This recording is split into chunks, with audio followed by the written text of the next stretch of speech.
Hey guys, I'm MG, and today I'll be looking at Hot Fuzz, which is a 2007 action comedy film that was directed by Edgar Wright, who co-wrote the script alongside Simon Pegg, who stars as the main character, Nicholas Angel. It is also the second installment in the Cornetto Trilogy after Shaun of the Dead, which I reviewed on my channel a long time ago. However, we're not here to talk about zombies, we're here to talk about the police. So why don't we do that right now? This film is certainly an Edgar Wright film because his sense of style is definitely shown. And it's cool as ever, but man, he's just overdoing it so much. The way he has shown his style in Shaun of the Dead was perfect, with where it was a bit standard, while also having parts of his unique style. And the way they're both handled fits the film so well, greatly supporting every scene it's shown in. But in this film, Edgar decides to shift it into maximum overdrive because holy lord, this film is loaded with a style. Sometimes it works and feels right in certain moments, but other times, it's just too much, with too many montages. And it seems like Edgar is trying too hard to make his film cool, because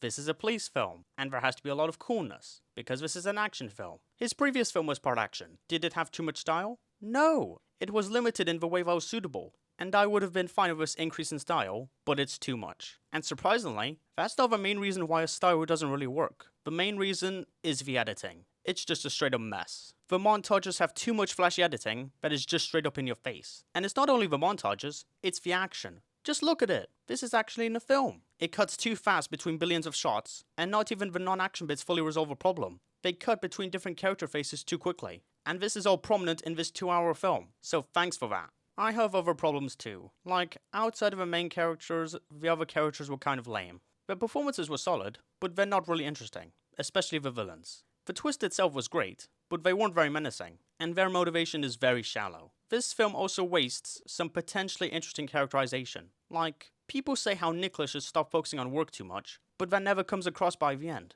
And it seems like he didn't learn anything. All the stuff with Danny and his dad. There is one scene in the bar that makes it interesting, but outside of that, the script never treats the dad like Danny's dad. It would barely change a thing if he wasn't a dad to Danny, and it would have been so much better if we could see that play in the film more.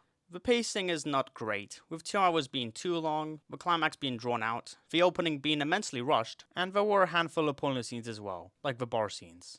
The visual effects aren't the worst, but definitely not the best. So yeah, this film was very flawed, and it made a lot of potentially amazing moments, either weaker than it could have been, or non-existent. But with that said, this movie is still pretty good.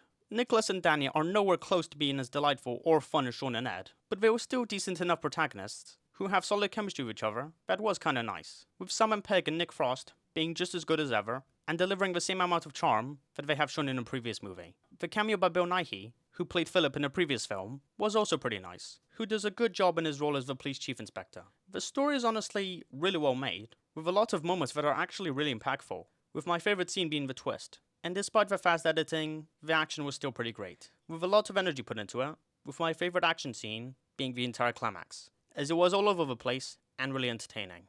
In fact, this whole movie was quite entertaining. I never felt bored watching it despite its problems, so that's another plus right there. The production design is also magnificent, with a lot of eccentric detail put into the sets, that work really well in the film as a whole. I also like the little references to Shaun of the Dead, that don't feel out of place, and were a nice addition towards the film. So overall, this film is good, and has its amazing aspects, but man, it's one of the most frustrating movies that I have ever seen, because it was so close to being amazing, but the editing. I could have forgiven its other problems, but the editing really makes this film a lot worse. However, it's still a worthwhile follow-up to its predecessor, and if you really love Shaun of the Dead, then this is worth a watch at least once. 7.5 out of 10. Goodbye everyone, and thank you for watching. Bye.